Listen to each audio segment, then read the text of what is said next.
ও মানে তোমার হলুদ। এই তুই গামছা মুড়ি দিয়ে দোকানে গেলি কেন? ও রাস্তায় ধুলোবালি উঠছে তো ওর জন্য। এ রাহুল বাইরে কিরারে কাঁদছে? ওমা আমাদের সামনের বাড়ি পিউ আছে না, ওর বাবা ওর বিরাট মারা মারছে, তার জন্য তো কাঁদছে ও। কেন রে, কি দোষ করেছে ও? মারছে কেন ওর? আরে কালকে রাত্রি 1টার সময় ছাদে কোন ছেলের সাথে কথা বলছিল, ওর বাবা দেখে ফেলিছে।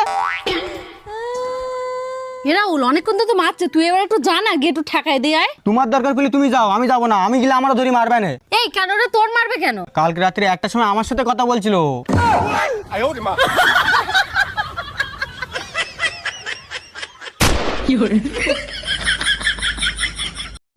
এই হাতে করে একটু জল নিয়ে আসো তো। আরে মগটা নিয়ে আসবা তো।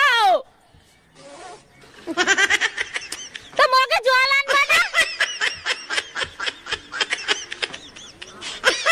এ স্বামী না, স্বামীর তো নাম ধরে ডাকা যাইবে না। দাদা শ্বশুরে বলছে স্বামীর নাম ধরে ডাকলে হেলে বলে অমঙ্গল হয়। তাইলে কি কইয়া ডাকবো, কি কইয়া ডাকবো, কি পাইছি। এ কুত্তা খাইয়ে যা। হ্যাঁ বাবা, ও সবসময় শুধু আমাকে ভয় দেখায়। তুই শুধু ওকে ফোনটা দে। হ্যাঁ হ্যাঁ দিচ্ছি, এ নাও ফোনটা ধরো। বাবাকে আমি সব বলে দিয়েছি, এবার তুমি ঠেলা বুঝবে। হ্যাঁ বাবা বলুন। এই সব আমি কি শুনছি, তুমি নাকি সব সময় মেয়েকে ভয় দেখাও, এটা কি ঠিক?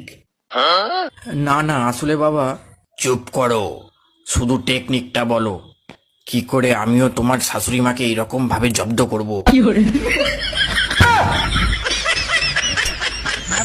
এই আজকে এত রাত হলো কেন? কোথায় গেছিলা? ওয়াজ মাহফিল শুনতে গেছিলাম। ও আচ্ছা, তা হুজুরেরা কি বয়ান দিলো আর তুমি কি শিখলা? হুজুররা বলল জীবনে এমন কাজ করেন আপনি মরার পরেও যাতে আপনাকে সবাই মনে রাখে। তাইলে সেরকম কাজ করো, তুমি মরার পরেও যাতে তোমারে সবাই মনে রাখে। সে কাজ আমি অনেক আগেই করে রাখছি, এলাকার সবার কাছ থেকে ধান নিয়ে রাখছি, সারা জীবন মনে রাখবে।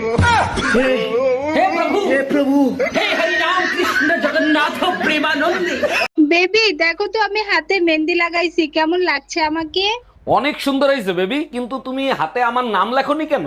হাতে নাম রাখে সেই সব মেয়েরা যারা স্বামীকে হাতের মুঠোয় রাখতে চায়। তোমার কথা শুনে কলিজাটা জুড়ে গেল, কিন্তু বেবি হজম করতে পারলাম না। হজম না করার কি আছে, আমি তো আঙুলে রেখছি, তোমাকে আমি আঙুলের ইশারায় নাচাবো। তোমার বয়স কত? 18।